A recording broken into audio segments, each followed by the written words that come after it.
5, verse 21 says, "My mouth will speak in the praise of the Lord. Let every creature praise His holy name forever and ever. Let every tongue speak the name of Jesus." We sing, let everything that has breath, praise the Lord. Praise the Lord. Praise the Lord. Come on. Praise the Lord. Let everything that has breath, praise the Lord. Praise the Lord. Praise the Lord. Praise the Lord. I praise in the valley, praise on the mountain.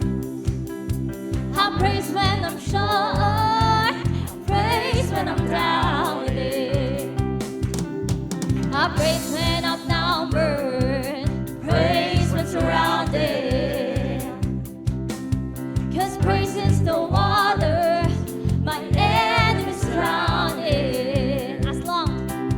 As long as I'm breathing, I've got a reason to praise the Lord, oh my soul. Praise the Lord, oh my soul. I praise when I feel it. I praise when I don't. I praise 'cause I know You're still in control. 'Cause my praise is my weapon. It's more than a sound.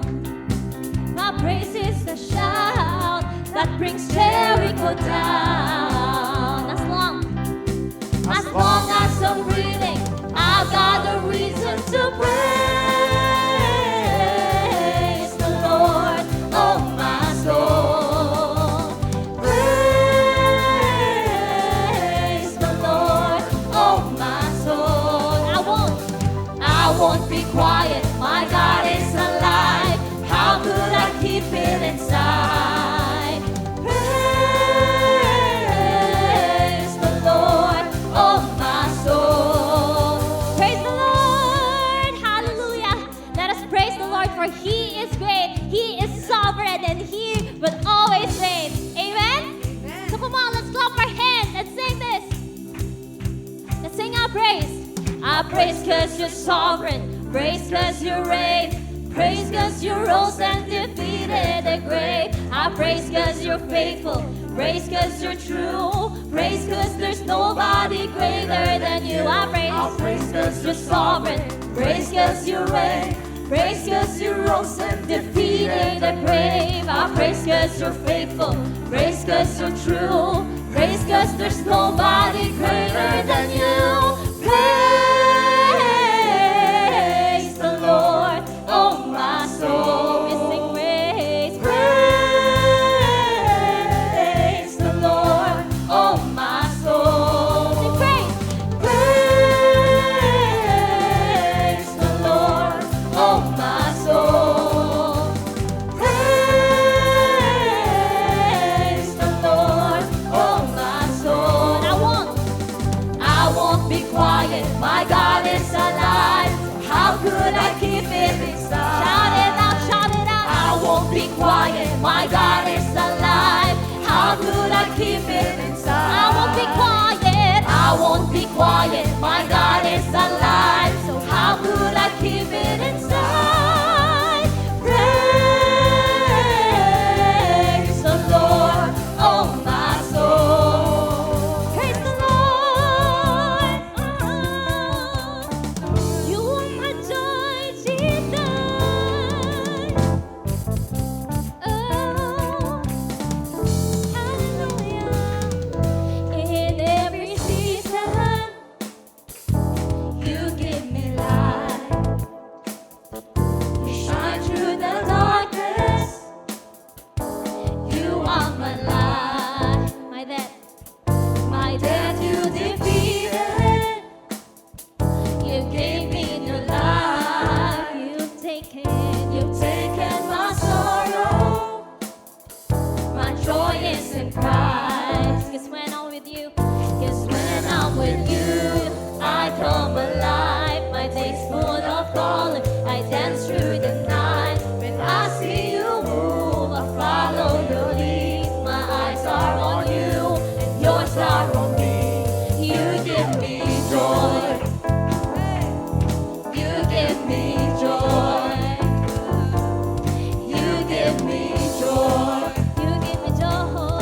You give me joy. My sin beyond measure. Your grace was the cure. Yes, Lord, in you I'm victorious. Yeah, my future secure. 'Cause when I'm with you, I come alive. My days full of color. I dance through the night. When I see you move, I follow your lead. My eyes are on you. 'Cause when I'm with you, I come alive. My days full of color. I dance through the night. When I see you move, I follow your lead. My eyes are on you, and yours are on me. We sing. You give me joy. You give me joy. You give me joy, Lord. You give me joy. Oh, joy. You give me joy.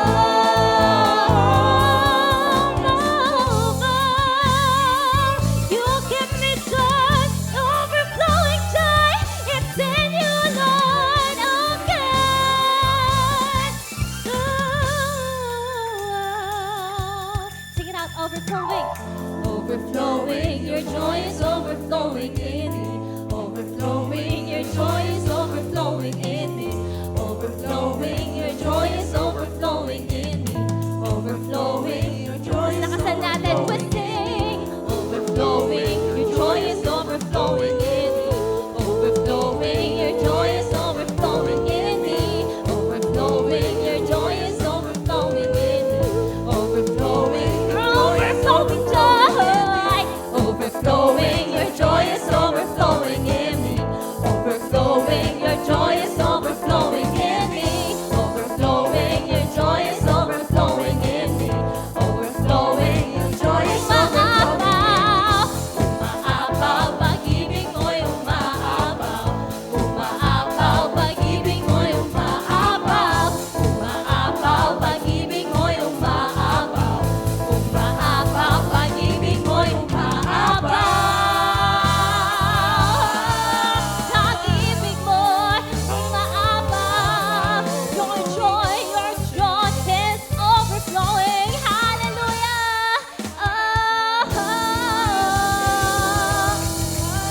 Let's give our highest praise to God. Oh, Jesus, we exalt your name.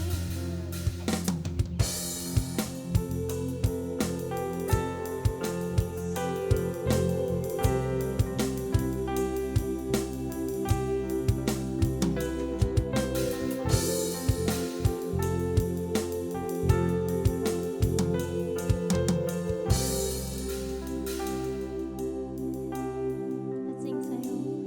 Sa iyong biyaya, ako ay namamangha. Sa iyong kalinga, ang hanib ay di banta. Sa pag-ibig mo, palaging ligtas ang puso. Let's sing, mangusap ka.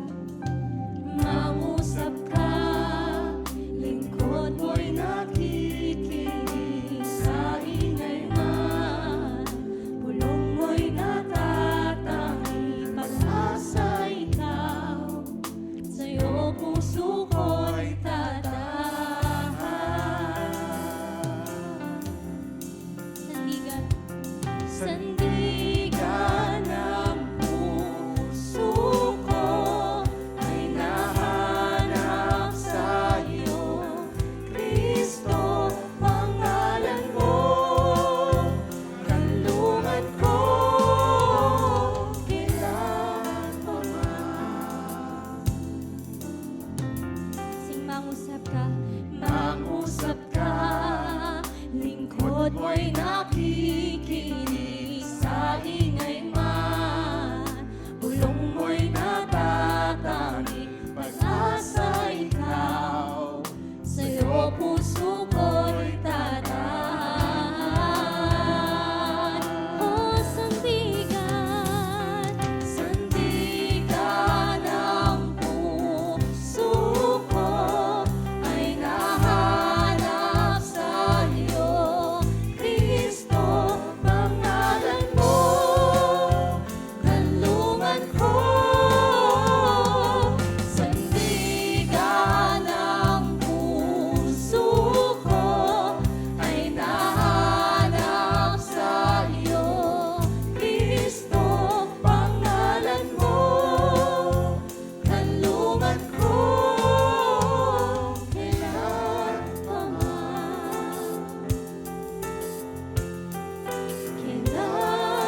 Kanluran ko, sandigan ng puso ko, ay nahanap sa iyo, Kristo, pangalan mo. Kanluran ko, kailan pa man.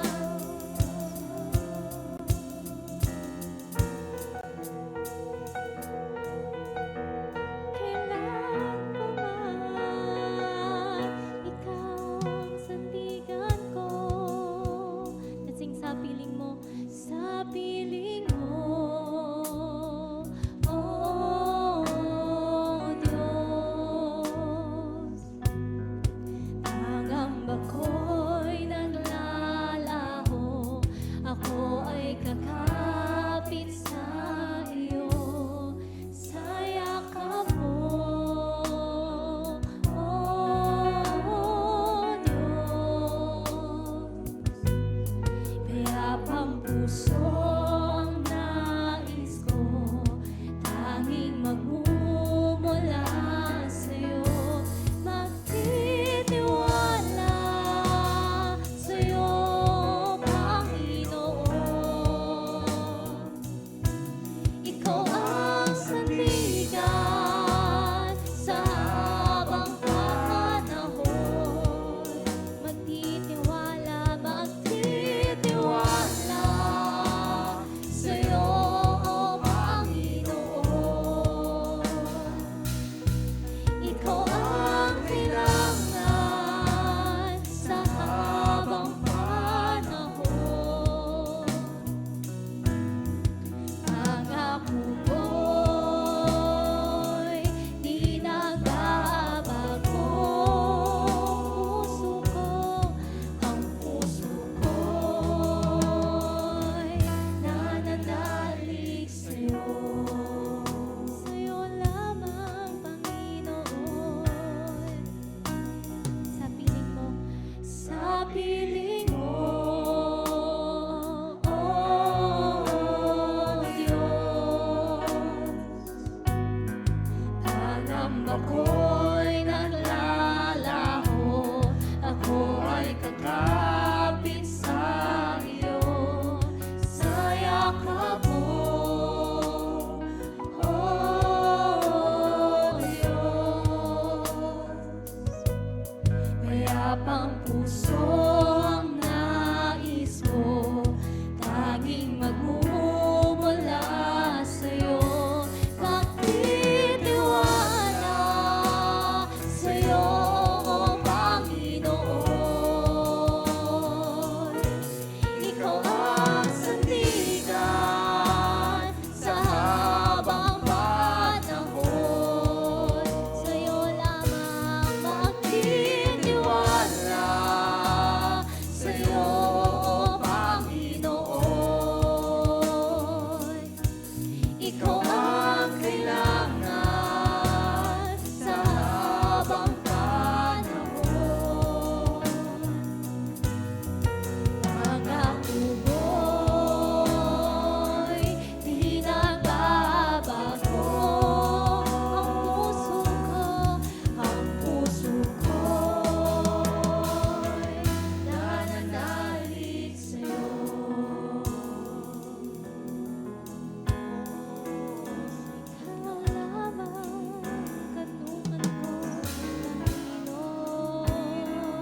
aming sandigan sa lahat ng panahon.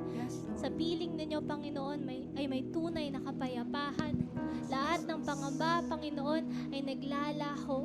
Lahat ng iyon, Panginoon, dahil kami po ay nagtitiwala sa inyo. And this is all we pray in Jesus' name. Amen. Amen. Sige po, palakpakan natin ang Panginoon. And for our tithes and offering, let me read to you our passage in Kawikaan, chapter 11, verses 24 to 28. Ang salita ng Diyos version. Sabi dito, ang mga taong mapagbigay ay lalong yumayaman, ngunit ang mga taong sakim ay hahantong sa kahirapan. 25. Ang taong mapagbigay ay magtatagumpay sa buhay. Ang taong tumutulong ay tiyak na tutulungan. Isinusumpa ang taong nagtatago ng paninda para maitinda ito kapag mataas na ang presyo.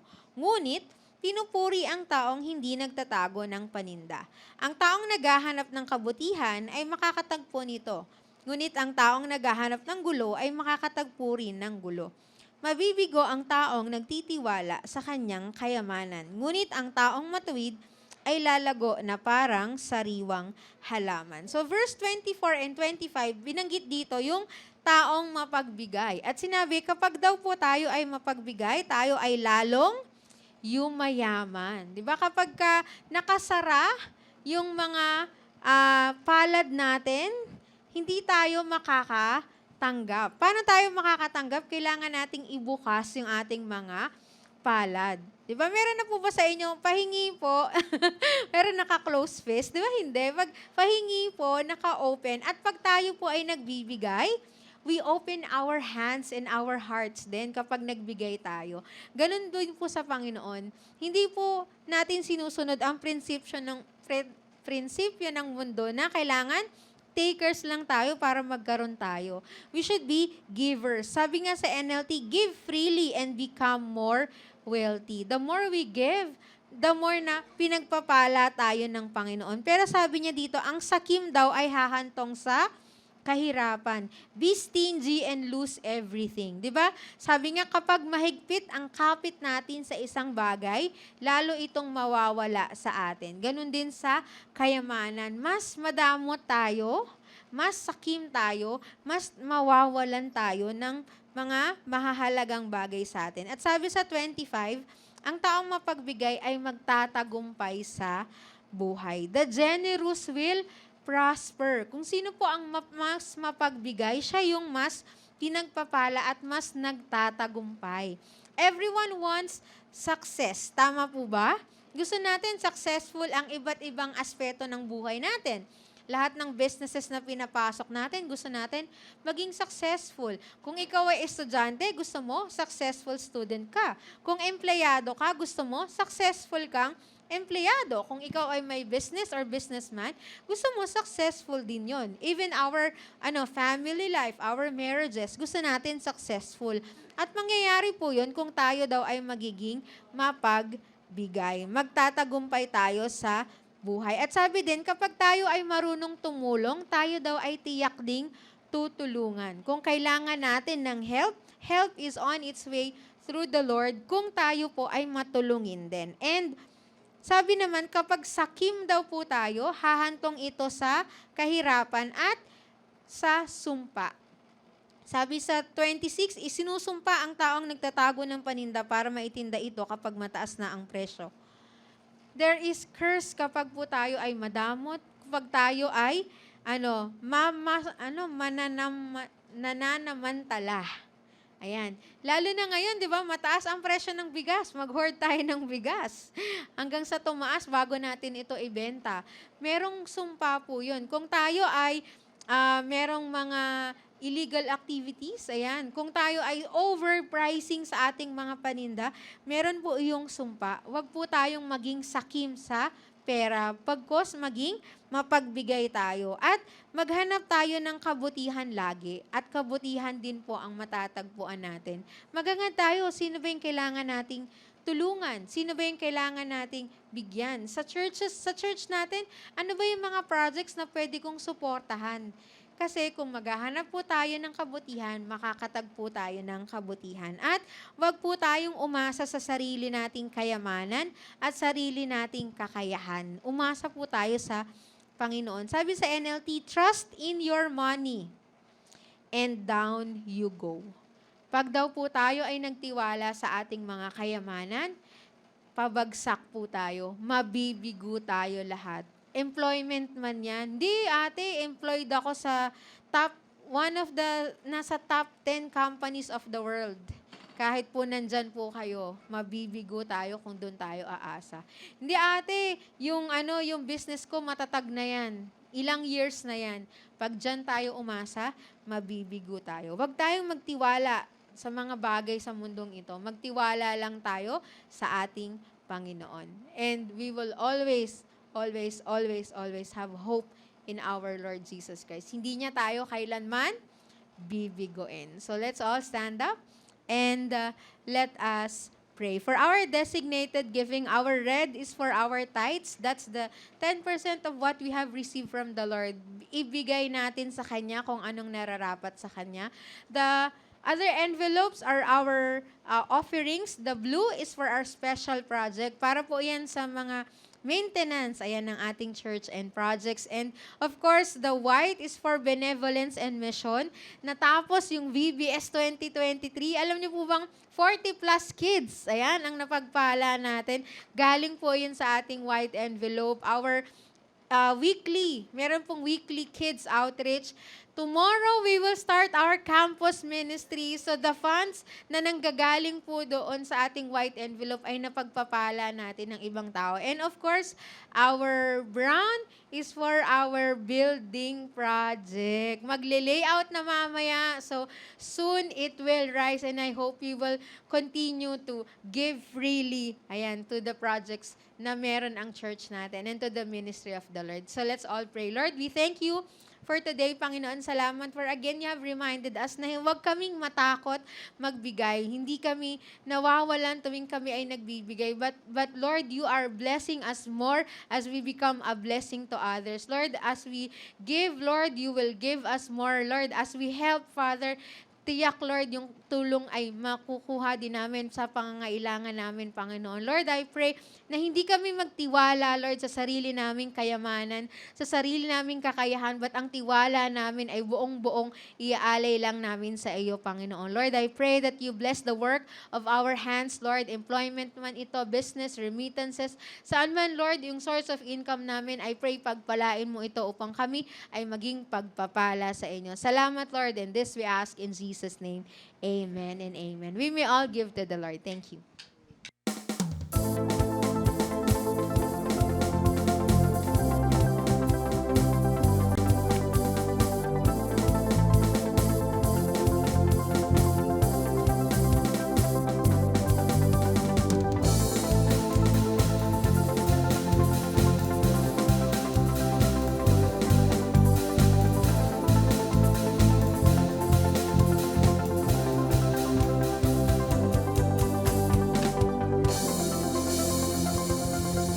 Blessed Sunday, everyone. Ngayong Communion Sunday natin, pag-aralan natin, what must man do to be saved? Ito po ang greatest need ng tao, ang maligtas, at ating alamin kung papaano. I'd like to show you a photo. May kita po natin dyan ang picture ng moon, buwan, ng Mars, ng Titanic, at yung isang malaking picture ay picture po na nangyari po sa Book of Genesis na isulat. Yung pag-build ng mga tao sa Babylon, okay, the Tower of Babel. Man did everything to reach the moon. Man is doing everything to reach other planets and plans to live there. Who's planning to live in Mars? Okay. Right now, I want to eat that chocolate Mars. Man did everything until now, doing everything to reach the deepest part of the ocean. Trying to reach the stars. To be the star. To be the brightest star. At sa Genesis, ito po yung Tower of Babel. Man built the Tower of Babel. For what?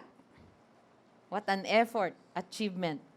Ano po yung goal nila? Ang sabi nila, let me just read. Ang sabi nila sa Genesis, let us, we'll take a look. Genesis 11:4, they said to each other, no? Come, let us build ourselves a city and a tower with its top in the heavens. Gumawa tayo ng tower, yung maabot natin yung langit. And let us make a name for ourselves, lest we be dispersed over the face of the whole earth. So ang hinahanap nila dito ay independence, reliance.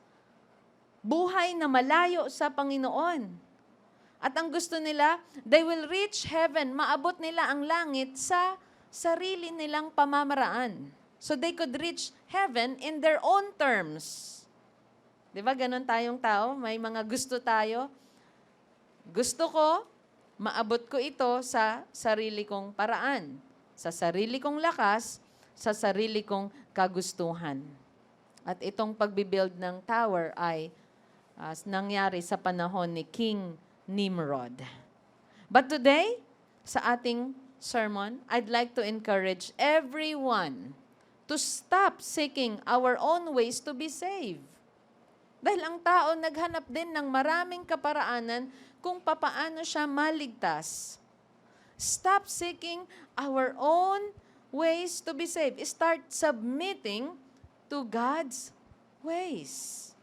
Why? Dahil hanggat hindi po tama yung paraan, okay? Hanggat hindi tama yung way papuntang langit na ating tinatahak, hindi po natin masusumpungan ang kaligtasan. Let us stop trusting man's way to heaven. Stop accomplishing things, drawing attention to ourselves. Start bringing glory to God. Simulan natin magpasakop sa kaparaanan, sa kagustuhan ni Lord, sa daan na gusto niyang ating tahakin para masumpungan natin ang ating kaligtasan. Lift your hands, let us pray. Lord, help us understand your word today. Give us faith to believe your ways, your grace, your Son, Jesus Christ, that He alone is our Savior. Lord, may this important message today be planted deep within our hearts. Maitanim talaga sa puso namin ang iyong mga salita. Mamunga, umani kami ng kaligtasan. Bigyan mo kami ng pangunawa. Lahat kami na nakikinig sa inyong salita ngayon. In Jesus' name we pray. Everyone say, Amen. Palapakan po natin ang Panginoon. Let us go to our passage, Romans chapter 10. Sabi dito ni Pablo, Brothers, my heart's desire and prayer to God for them is that they may be saved. For I bear them witness that they have a zeal for God, but not according to knowledge. Ang sabi ni Pablo, nais daw niya ng puso niya. Hindi lang niya nais, nag-pray din siya, nanalangin. Di ba? Pag may nais ka, ipag-pray mo rin. So sabi niya, it is my heart's desire, gusto ko, at prayer ko, maligtas. Yung mga tao, yung mga Israelita, sabi ni Pablo, gusto ko maligtas sila. Pero, hindi tama. Yung masigasig sila sa paglilingkod sa Diyos, kaya lang, hindi ayon sa katotohanan. They have zeal, but not according to knowledge. Ang sigasig nila, pero mali. Nakwento sa akin one time ni Brother Rusty, na may na-witness siyang nagtayo, humingi ng tulong sa kanya. Nagtayo sila ng isang magarang building, sabi nating bahay, sa isang lupa. Siyempre, yung mga workers, architect, engineers, masigasig. Nagplano, di ba? Naghukay ng pundasyon, naglagay ng mga footing, ng mga bakal, ng mga semento, naitayo ito, at nung bandang huli, nalaman nila, mali ang lupang pinagtayuan nila. Ang sigasig, ang sipag, di ba? Lahat binigay, pondo, budget. Pero kahit anong sigasig natin, kahit anong zeal natin, kung mali, ano sabi dito? Zeal for God, but not according to knowledge, it is worthless. It is meaningless. Kahit anong sigasig natin, magtirik ng kandila, magsunog ng insenso, para sabihin natin, maliligtas ako sa ginagawa kong ito. Kung ito ay mali at hindi tama sa katotohanan at karunungan ng Panginoon, wala po tayong mapapala. Ang kaparaanan ng tao ay hindi makakapagbigay sa kanya ng kaligtasan. Are we getting the point? Amen? Kaya sabi ni Paul, ito ang desire ko, ang nais ko, ang panalangin ko, maligtas talaga sila. Kasi masigasig sila. Pero, ito ay hindi ayon sa katotohanan. Naranasan po nating maging masigasig sa buhay. Lalo na pagdating sa kaligtasan. Devoted tayo, pero kung hindi ayon sa katotohanan, ligaw po tayo. Ito po ang sabi ni Pablo. Let's go to Romans 9:1. Dito nagpapakita na talagang gustong-gusto niyang maligtas ang mga kababayan niya. At nais ko rin ipahatid sa bawat isa, nawa habang nabubuhay tayo, hindi mawala sa puso natin ang kagustuhan na marami sa ating mga mahal sa buhay ang maligtas. Dahil ito ang napaka-importanting mensahe mula sa Diyos na kailangan malaman ng lahat ng nabubuhay sa mundong ito. Ano man ang edad natin, ano man ang lahi natin. Kaya sabi ni Pablo sa Romans 9, okay, balikan po natin, I am speaking the truth in Christ, I'm not lying. My conscience bears me witness in the Holy Spirit that I have great sorrow and unceasing anguish in my heart. Labis siyang nalulungkot. I'm sorry. Galing ako yung isip ko galing sa wish. Sabi niya kasi sa verse 3, for I could wish. Yan. That I myself were accursed and cut off from Christ for the sake of my brothers, my kinsmen, according to the flesh. Sa labis niyang pagkalungkot, ninanais na niyang kahit siya na lang ang mahiwalay sa Diyos, wag lang yung napakaraming tao. Ganon yung masidhi niyang pagnanasa na maligtas ang lahat. And this is something sa mga believers. Okay, tapikin natin yung sarili at katabi natin. Yan. We are saved. Matagal ka na sa Panginoon. Ligtas ka na. Or nandito ka ngayon nakikinig para malaman mo, oo nga, paano nga ba maligtas? Ano nga ba yung dapat kong gawin? Pero pagkatapos mong maranasan, huwag mawala sa puso natin ang desire, ang prayer, at ang action. Kasi si Paul hindi lang siya nag-desire. Nag-pray siya at umaksyon siya. Nagturo siya, nagpalaganap siya para marami ang maligtas. Balikan uli natin yung verse 2. Romans 10 verse 2. For I bear them witness that they have a zeal for God, but not according to knowledge. Grabe kasi. Nakakita na po ba kayo ng mahal nyo sa buhay? Ang sigasig, pero not according to the knowledge of God. May kaibigan ka ba, ang sigasig niya doon sa ginagawa niya? Ang dami niyang sinisindihan ng insenso. Ang dami niya ng ginawa para sabihin, gusto ko talaga ng kaligtasan at alam ko ito ang paraan. Pero alam mo na yung zeal niya, yung kasigasigan niya, it is away from the knowledge of God. Kaya yung puso ni Paul dito, ni-reveal niya, I am in anguish and in deep sorrow. And that's why, don't stop praying for that loved one. Kasi ang trabaho ng kaaway sa mundong ito, bulagin tayo, iligaw tayo, linlangin tayo. Ang daming manlilinlang. Lalo na pagdating sa kaligtasan. Maraming false teaching. So papaano nga ba? Ano nga ba talaga ang gagawin ng tao para maligtas?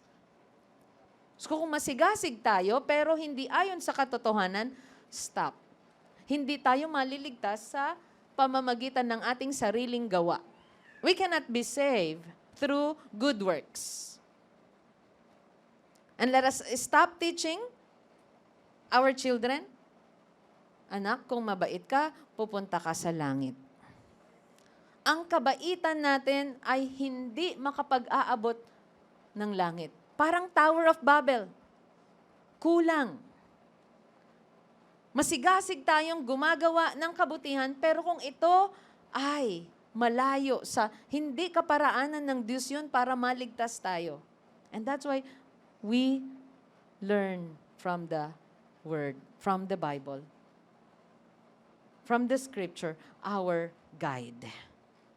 Sabi pa ni Paul sa Acts 22:3, siya din, zealous siya. Alam niyo ba, napakasigasig ni Paul para ipagtanggol ang kanyang relihiyon. Pumapatay nga po siya eh.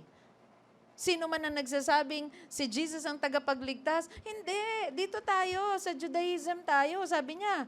Ang sabi niya sa verse 3 ng Acts 22, I am a Jew born in Tarsus in Cilicia, but brought up in the city, educated at the feet of Gamaliel, according to the strict manner of the law of our fathers. Alam ko ang mga utos ng Diyos dahil ipinasa ito sa akin, being zealous for God as all of you are this day. Naging masigasig din daw si Paul, pero anong nangyari? He encountered Jesus on the road to Damascus.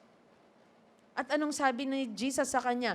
Saul, Saul, why are you persecuting me? Kasi masigasig si Saul sa ginagawa niya, pero mali ang kaparaanan niya ng kaligtasan. Parang yung nagtayo ng masigasig ng bahay sa isang lupa na hindi pala yon kanya. Are we learning this? Have that deep sorrow and anguish for our loved ones and friends. And if you are here, you are thirsty and searching for the truth, here's the word of God. Let us continue. Si Paul, he was obsessed of killing believers of Jesus because he was passionate and zealous for his religion.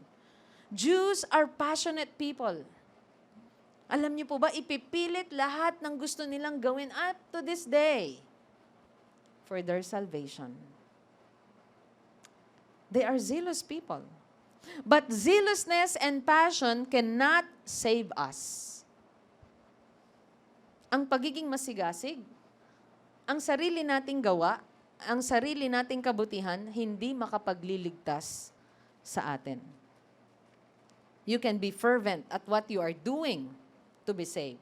But if that is not the way, we are lost. Anong problema karamihan ngayon? Knowledge. Zeal without knowledge. Yung katotohanan. Kulang ng katotohanan. At kapag hindi natin alam ang katotohanan, tayo ay mawawasak, mabubulag, mapapariwara, malilinlang. Madali tayong malinlang. Di po ba? Pag hindi natin alam ang katotohanan. Lack of knowledge is everyone's problem. Zeal alone cannot save a man. Kasigasigan alone, hindi yan makakapagligtas sa atin. We can be very religious. Ang sipag natin. Kahit sa lahat nating nandito, we can be zealous, napakasipag natin. Pero pwedeng hindi kung hindi tama ang ating pananampalataya. Ang knowledge ay kailangan upang magkaroon tayo ng pangunawa sa tunay na tagapagligtas natin. What must man do to be saved? Let's continue, verse 3. For being ignorant of the righteousness of God and seeking to establish their own, they did not submit to God's righteousness. For Christ is the end of the law for righteousness to everyone who believes. Now, tignan po natin do.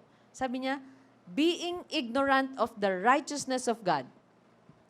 Kulang ng karunungan sa katotohanan, ignorant of the righteousness of God. Pag sinabi nating ignorant of the righteousness of God, ito ang kulang sa lahat ng tao. Ang kilalanin o makilala ang Panginoon na siya po ay matuwid. Ignorant of the righteousness of God. Bakit ginawa ni Lord? Yan, bakit niya pinatay ang mga tao sa panahon ni Noah? Hindi ba siya ay loving God? Kasi kulang ng kaalaman ng tao that God is holy and righteous and He will never tolerate sin. Kaya bago natin alamin kung ano yung dapat nating gawin, kilalanin muna natin ang ating Diyos. Alamin natin. Okay? At sabi dito, seeking to establish their own, they did not submit to God's righteousness. So dahil lack of knowledge, ignorant of God's righteousness, anong ginawa ng tao? Naghanap ng sariling paraan para maligtas at ayaw magpasakop. They did not submit to God's righteousness. Nakita natin yung dalawang righteousness dyan? Ano yung dalawang righteousness na nandyan? Righteousness of God and righteousness of man. So ito muna po ang focus ng ating pag-aaral. Know and understand the gospel. Bago natin matutunan kung papaano, ano ang gagawin natin para maligtas. Ito muna. Know and understand the gospel. And what is the gospel? What is it all about? Number 1, we have to believe or understand God is perfectly righteous. Na ang Panginoon ay matuwid. Siya ay banal. Na ang Diyos walang mali sa Kanya.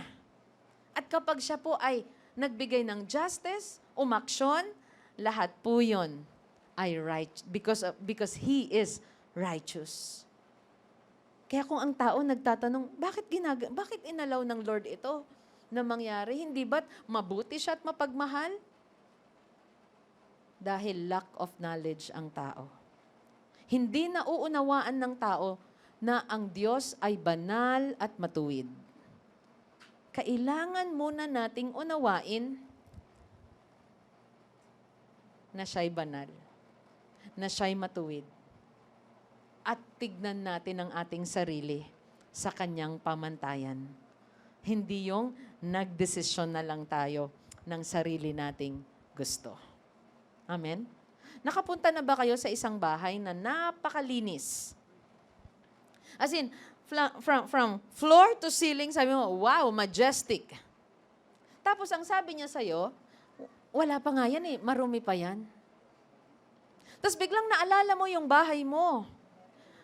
Mula pintuan, sala, bathroom, kusina, garahe, akyat ka sa second floor, sa mga kwarto ng anak mo, at sasabihin mong, ano na lang yung kwarto ko? Ano na lang yung bahay ko? Narinig niyo na ba yung ganun? Di ba? Sinabihan mo na, wow, ang linis naman. Naku, marumi pa yan. At sasabihin mo sa sarili mo, oh my. Yung aking bahay, naging tapunan ng basura.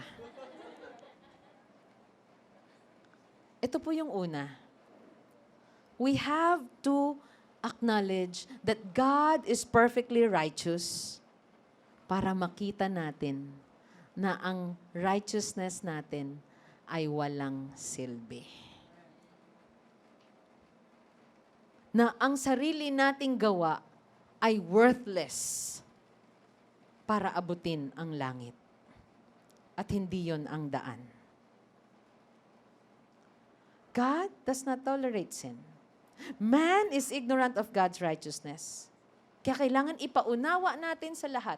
God is holy. God is righteous. Daming matalino, but they fail to grasp and understand God's righteousness. Ano ba ang God's righteousness? Okay. Let's go to Psalm 71:19. Your righteousness, O God, reaches the high heavens. You have done great things, O God, who is like you. Walang katulad ang Panginoon. Matuwid siya sa lahat ng kanyang pamamaraan. At banal ang Diyos, walang kapintasan. Psalm 145:17, the Lord is righteous in all His ways and faithful in all He does. Ang kaparaanan ni Lord, kapag nanalamin tayo sa salita ng Panginoon, masasabi natin na, oh my, napakarumi ko. Ang pamantayan pala ng Panginoon sa adultery ay hindi lang yung nagawa mo na, naaktuhan ka na. Ang adultery pala kay Lord, nagsisimula sa desire pa lang, sa pagtingin pa lang. Ang taas ng pamamaraan ng Panginoon, God is righteous and holy. Napakarumi ko. Pag nanalamin tayo sa salita ng Panginoon, masasabi natin, ang kaparaanan natin ay walang kabuluhan. Ang sabi, you shall not murder. Hindi naman ako pumapatay, Lord. Nagkaroon ka ng galit, ng puot sa puso mo?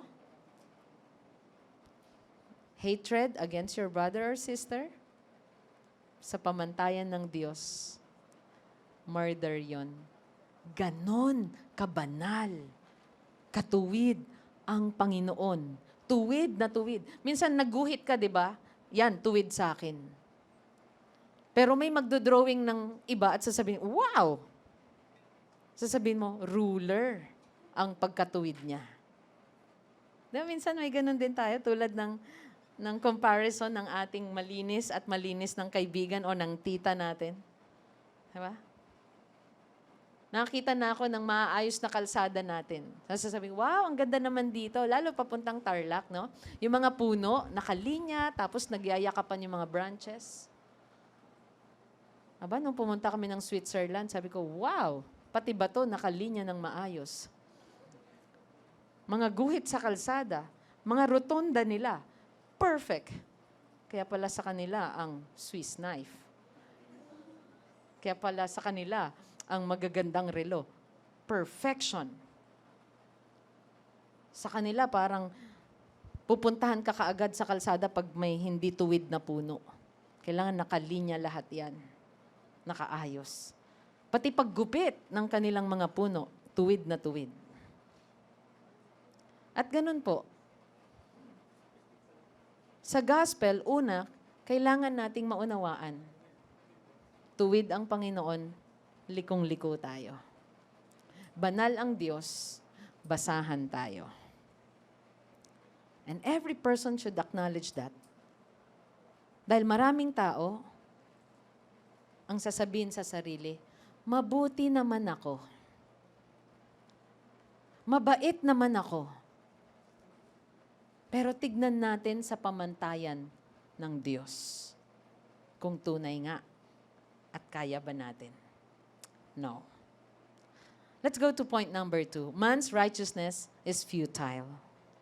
Futile, it is no importance, it is useless. Walang kabuluhan ang sarili nating gawa, ang ating kabutihan, ang mabubuti nating gawa para maligtas. Kaya pag sinabi nating, mabuti naman ako, mabait naman ako, pupunta ako sa langit. Sige, tignan natin. Sa kabanalan at katuwiran ng Diyos, hindi po tayo papasa. Because man's righteousness is futile. Sa ating devotion, yesterday, sa Isaiah, okay, nabasa natin yung story na inallow ni Lord na ipakita kay Isaiah ang kanyang throne. Okay? Ang sabi ni Isaiah, I see the Lord seated on His throne. At nung nakita niya ang throne ng Panginoon and His robe, anong sinabi ni Isaiah sa kanyang sarili? I am a sinful man. Anong sinabi niya sa kanyang sarili? Nakakaawa ako. Mapapahamak ako. Makasalanan ako. Banal ang Panginoon. At nasa piling pa ako ng mga taong makasalanan din. At ngayon nakita ko ang Panginoon na makapangyarihan. Nakakaawa ako. Pero anong ginawa ng Panginoon? May lumapit na isang anghel. Tinouch ang kanyang lips. At ang sabi sa kanya, pinatawad ka na sa iyong mga kasalanan. At sabi ng Diyos, sinong ipapadala ko para mangaral? At sabi ni Isaiah, ako Lord, ipadala mo ako, send me. Why? Dahil nilinis na siya. Dahil pinatawad siya sa kanyang mga kasalanan. See, nung nakita ni Isaiah ang kabanalan ng Diyos, anong nakita niya sa kanyang sarili? Kasalanan niya, karumihan niya, nakakaawa siya. At alam niyang, ang Lord lang din makakapaglinis sa kanya.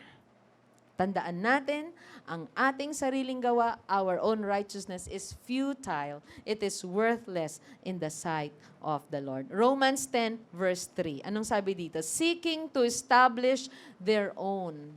Let us stop believing kung ano man yung itinanim sa atin noon. Maliligtas ka pag tinawag mo lahat ng santo na ito. Pag ginawa mo ito, yan ang kaligtasan mo. Stop seeking to establish our own works. Submit to God's righteousness. Ano pang hindi ginawa ng tao? They did not submit to God's righteousness.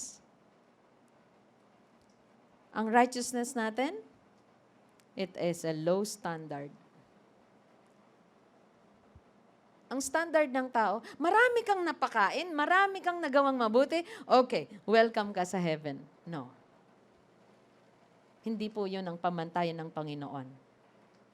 Again, zeal without knowledge cannot save us. Our own ways, our own good works cannot save us. Hindi tayo maliligtas sa sarili nating gawa. Romans 3:23, for all have sinned and fall short of the glory of God.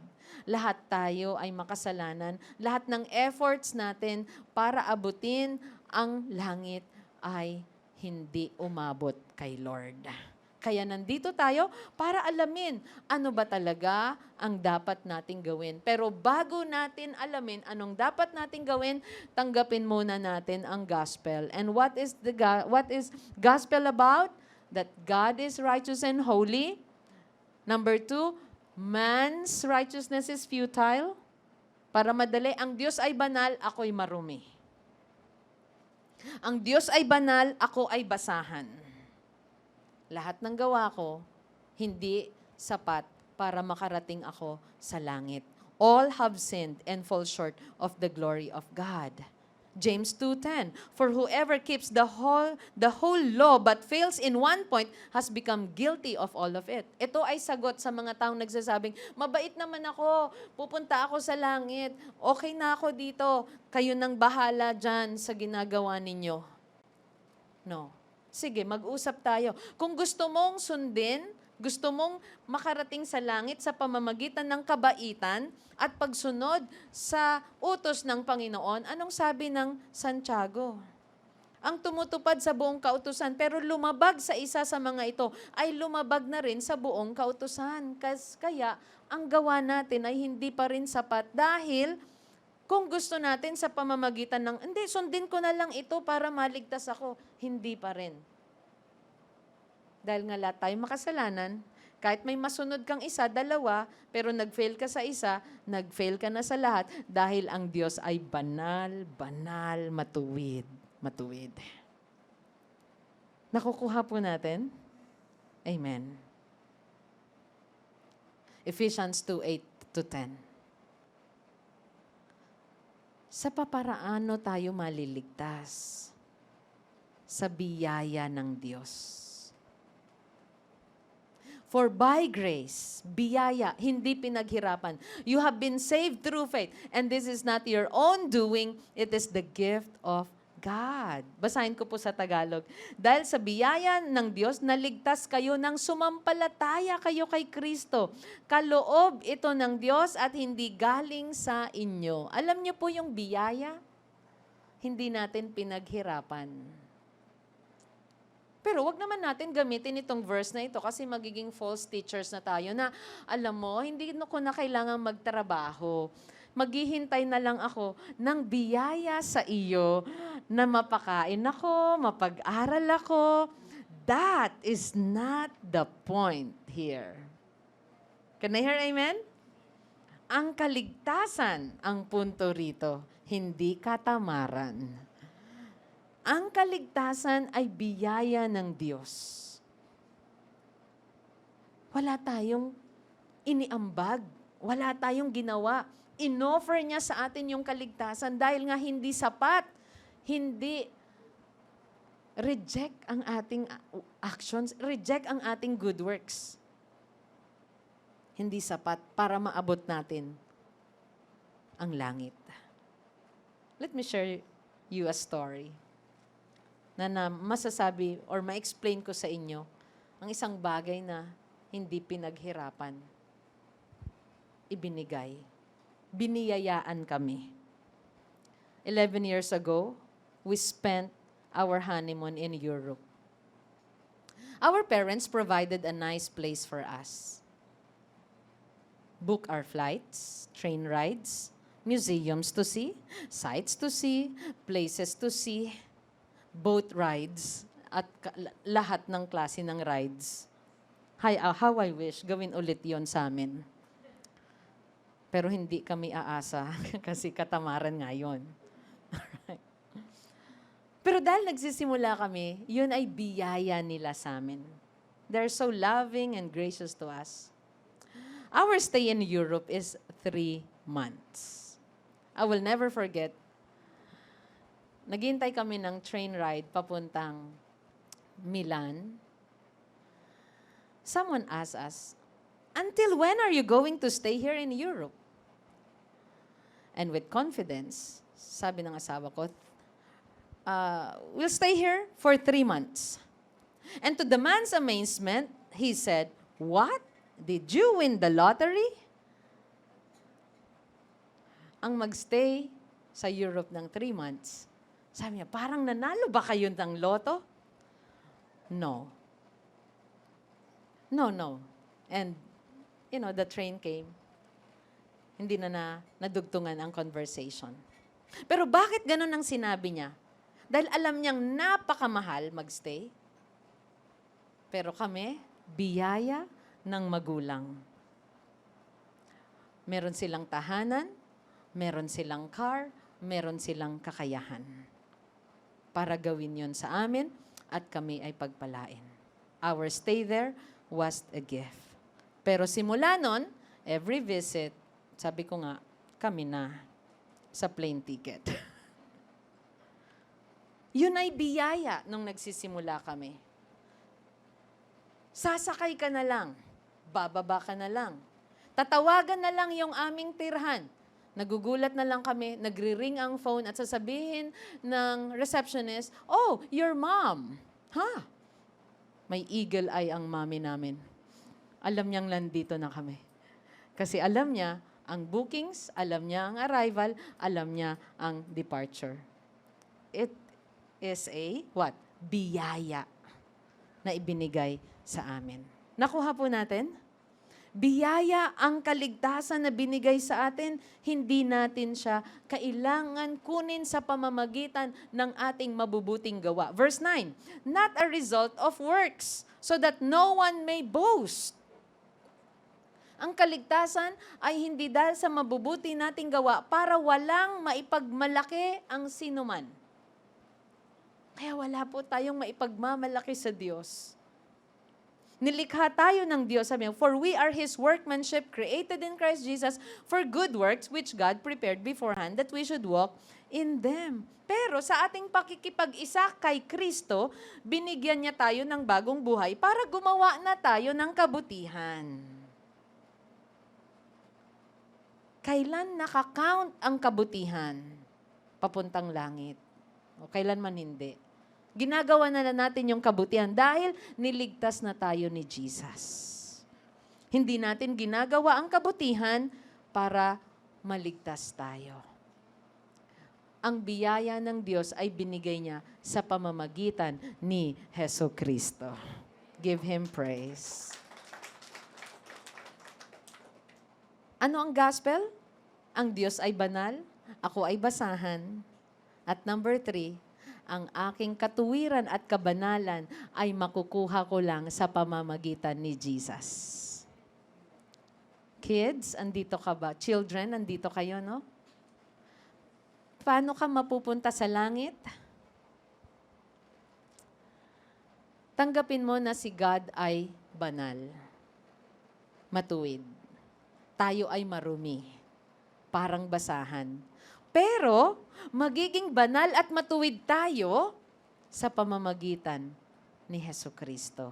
Yan ang biyaya ng Diyos sa atin na kailangan nating malaman lahat ng nabubuhay dito sa mundong ito. Righteousness is attained through Jesus Christ. Let's read Romans 10:4. For Christ is the end of the law for righteousness to everyone who believes. Please repeat it. Romans 10:4, 1, 2, 3, go.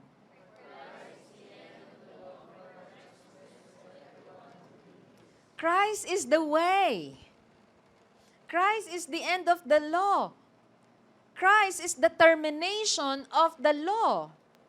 Ay, hindi mo matutupad ito? Hindi mo mababayaran ito? Meron tayong kasunduan, ikaw magbabayad. Halimbawa, nakipagkasundo ka, hindi mo kayang bayaran, ay, tapos na yung kontrata. Si Jesus na ang bayad.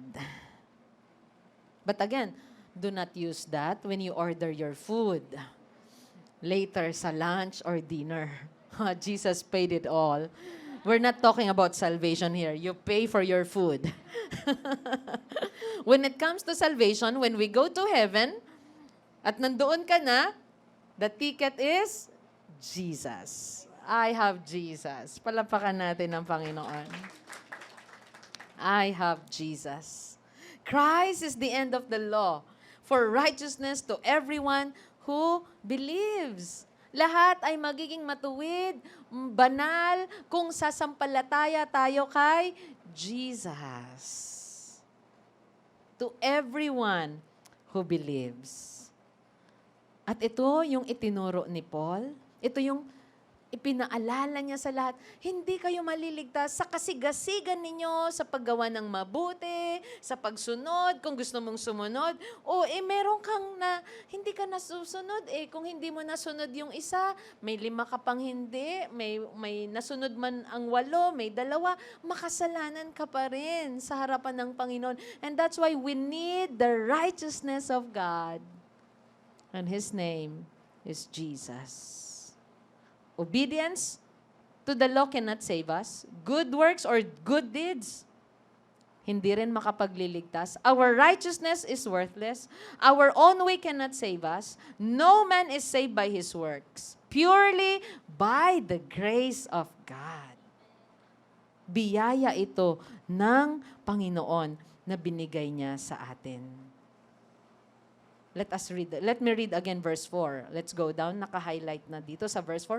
For Christ is the end of the law of righteousness to everyone who believes.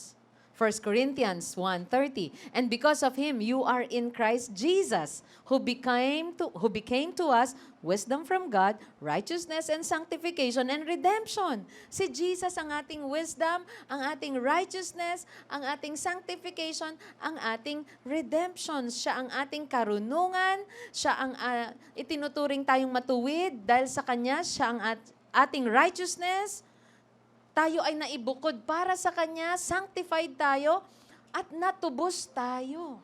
Hindi tayo naremata. Hindi tayo naposes ng kaaway. Hindi tayo papuntang hell. Natubos tayo ng Diyos sa pamamagitan ni Jesus. 2 Corinthians 5:21. For our sake, He made Him to be sin who knew no sin, so that in Him we might become the righteousness of God. Si Jesus lang ang umako ng ating mga kasalanan. Let me read in ASND, 2 Corinto. Oh no. Pangalawang Korinto 5:21. Napauno ako dahil Korinto ito. Yan. At nadoble pa ang Korinto. Yan, sa slide natin. Kailan may hindi nagkasala si Kristo, ngunit alang-alang sa atin, itinuring siyang makasalanan para sa pamamagitan niya'y maituring tayong matuwid ng Diyos. Kanino natin makukuha ang katuwiran, kabanalan, kaligtasan? Kay Jesus lamang. Again, what is the gospel? Number 1, simplihan natin. Ang Diyos ay banal, pero ako ay magiging banal at matuwid sa pamamagitan ni Jesus. That's the good news.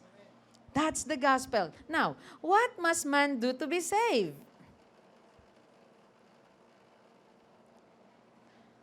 This should be part 2, but let us continue until 12 noon. Because this is important. Okay? Just kidding. What must man do to be saved? Let us continue our passage. Romans 10:5-13. For Moses writes that the law's way of making a person right with God requires obedience to all of its commandments. But faith's way of getting right with God says, don't say in your heart, who will go up to heaven to bring Christ down to earth. Okay? Ang isinulat daw ni Moises para maging na itinuturing ng Diyos na matuwid ay ang taong sumusunod sa kautusan. Pero sabi niya, ganito naman ang sinasabi ng kasulatan tungkol sa pagiging matuwid sa pamamagitan ng pananampalataya. Huwag mo daw sabihin sa iyong sarili, sinong aakyat sa langit para ibaba si Kristo? In verse 7, and don't say, who will go down to the place of the dead to bring Christ back to life again? Ibig sabihin, you don't have to work for your salvation. It is by faith. You don't need to ask nor go to heaven. Hindi mo kailangan mag-ask na, sinong pupunta doon? O sinong bababa dito para magligtas sa atin? Because Jesus came. Because it was God's grace and plan to save sinners. Salvation is by faith. Hindi malayo ang kaligtasan. It is near. It is attainable. It is close to us. He came. Verse 8. In fact, it says, the message is very close at hand. It is on your lips and in your heart. And that message is the very message about faith that we preach. Ang salita ng Diyos ay malapit sa atin. Ito'y walang iba kundi ang pananampalataya na ipinangaral sa atin. It is attainable. Ang kaligtasan ay hindi malayo.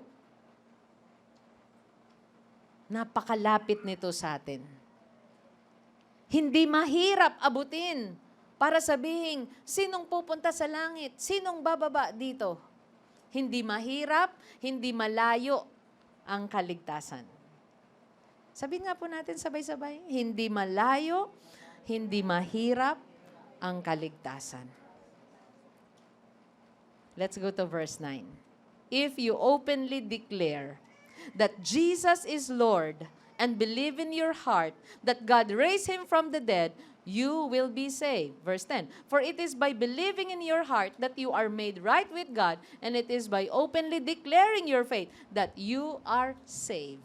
Bago natin mabasa yung mga salitang, you will be saved, you are saved, para maligtas ka, ano ang nabasa natin?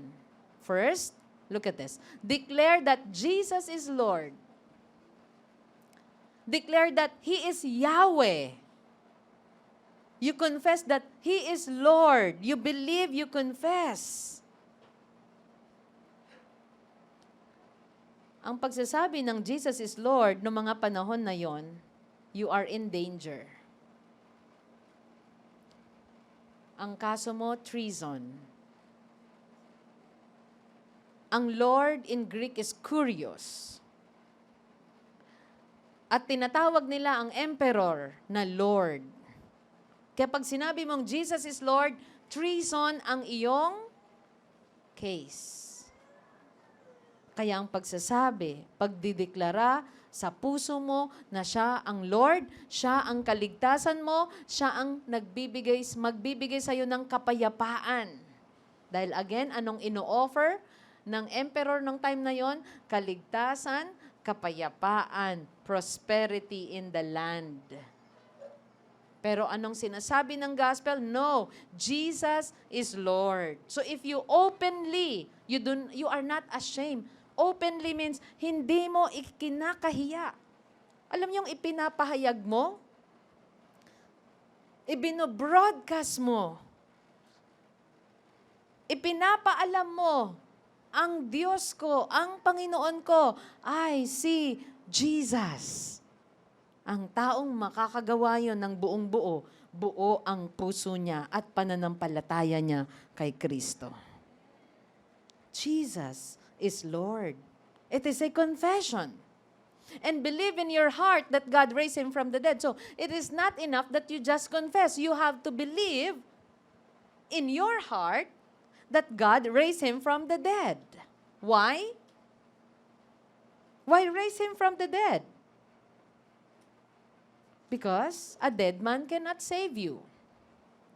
Sumasampalataya ka na si Jesus ay naparito, ipinako sa krus, namatay, inilibing, pero ito yung focus, nabuhay siyang muli.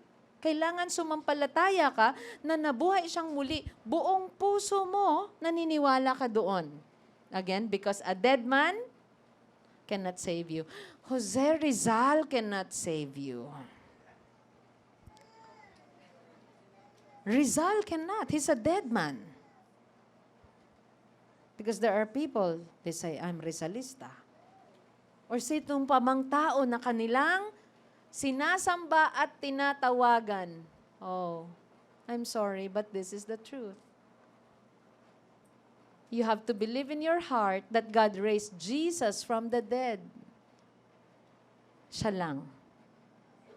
Walang ibang tao natatawagan tayo. So ang kaligtasan, hindi sa ating good works, hindi sa ating performance, ang kaligtasan ay nasa person of Jesus Christ. Jesus is Lord. Again, you declare, you believe in your heart. The best example of a person who declare and believe in his heart, the man on the cross. Nakasamang naipako ni Jesus. Anong sabi niya? Jesus, remember me. Kapag naghahari ka na sa kaharian mo, ha? Alalahanin mo ako. Anong sabi ni Jesus sa kanya? Today, you will be with me in paradise. That is God's grace. You confess, you believe. Sumasampalataya siya. Ibig niyang sabihin nung remember me, nandoon na, buo na yun. Yung prayer na yun na remember me, anong nakapaloob na yun? Alam niyang maghahari siya? Mabubuhay siyang muli? Remember me. And let me tell you, to be saved, it's not about how long your prayer was. Meron nga, yung nagsabi lang, Lord, help me. Lord, save me. And that's it. Niligtas siya at tinulungan ng Panginoon. Verse 11, as the scriptures tell us, anyone who trusts in Him will never be disgraced. Hindi mapapahiya ang sino mang sumasampalataya kay Lord. Ito pa, hindi mabibigo kailanman sino mang sumampalataya kay Kristo. Jew and Gentile are the same in this respect. Tandaan po natin, sa panahon na yon, ang tawag nila sa people all over the world, Jew and Gentile. Sa atin ngayon, pag sinabi mong people all over the world or citizens of the world, sa panahon nila, pag tatawagin mo ang lahat ng tao sa mundo, ganito ang address. Jews and Gentiles. Kaya ang kaligtasan ay para sa lahat. Jew and Gentile are the same in this respect. They have the same Lord who gives generously to all who call on Him. Lahat ng tatawag sa Diyos, magko-confess dahil naniniwala na si Jesus lamang ang binuhay ng Diyos mula sa mga patay na tagapagligtas, ay maliligtas at hindi mabibigo, hindi mapapahiya, kundi mapagpapala ng Panginoon ng masagana. Anong sabi? Gives generously to all. Pinagpapala niya ng masagana ang lahat ng tumatawag sa Kanya. Yung naranasan ng tao sa cross, nung kriminal sa cross, masagana ba yon? Yung natanggap niyang, today you will be with me in paradise? Yes. Ano yung ginawa niya? He confessed. He believed. Verse 13, for everyone who calls on the name of the Lord will be saved. Sabay-sabay po tayo. 1, 2, 3, go. For everyone who calls on the name of the Lord will be saved. What must man do in order to be saved? Or to be saved? A, B, C. Acknowledge that God is righteous and we are sinners. B, believe that God raised Jesus from the dead. And C, confess that Jesus is Lord. What is the gospel again? God is holy. I am a sinner. But I can be holy and righteous through Jesus Christ. Sa mga bata, ang Diyos ay banal, ako ay basahan, pero ako ay magiging banal sa pamamagitan ni Jesucristo. At ngayon, ano ang dapat kong gawin? Ngayong nalaman ko ang katotohanan na ito. Dati masigasig lang ako. Pero ngayon alam ko ng katotohanan. Nagkaroon ako ng pangunawa. Acknowledge that God is righteous and we are sinners. Believe that God raised Jesus from the dead. Confess that Jesus is Lord. Let me read Romans 10 verse 9 to 10 again. In ASND, na kung ipapahayag mo na si Jesus ay Panginoon at sasampalataya ka ng buong puso na muli siyang binuhay ng Diyos, maliligtas ka. Sapagkat itinuring ng Diyos na matuwid ang taong sumasampalataya sa Kanya ng buong puso. At kung ipapahayag niya na siya'y sumasampalataya, maliligtas siya. You are saved. If you acknowledge, if you believe, if you confess. Whoever you are, wherever you are, today, I'd like to tell you, Christ is offering righteousness to you today. Acknowledge that God is holy. Acknowledge you are a sinner and you need Jesus to save you. Don't make excuses. Do not lay down your own cards. No. Just acknowledge God is holy. Accept you're a sinner. Believe in the Lord Jesus Christ. Confess. Pray. A simple prayer. At sa mga believers, mananampalataya, I want you to pray for your loved ones that they will know and believe and that they will have repentant hearts. Pray with those who want to believe, those who are not ashamed to follow the Lord Jesus. Let's stand and let us pray first. Lord, thank you for the knowledge and understanding of your word today. Yes, Lord. Thank you, Jesus.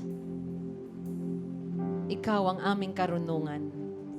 Jesus, ikaw ang aming kabanalan, katuwiran, kaligtasan. Sa pamamagitan mo lamang, kami ay maliligtas. Tulungan mo kami ng mamuhay ng kaaya-aya ayon sa iyong kalooban. In Jesus' name. Palakpakan po natin ang Panginoon. God bless you, your family, your small group. See you again next week.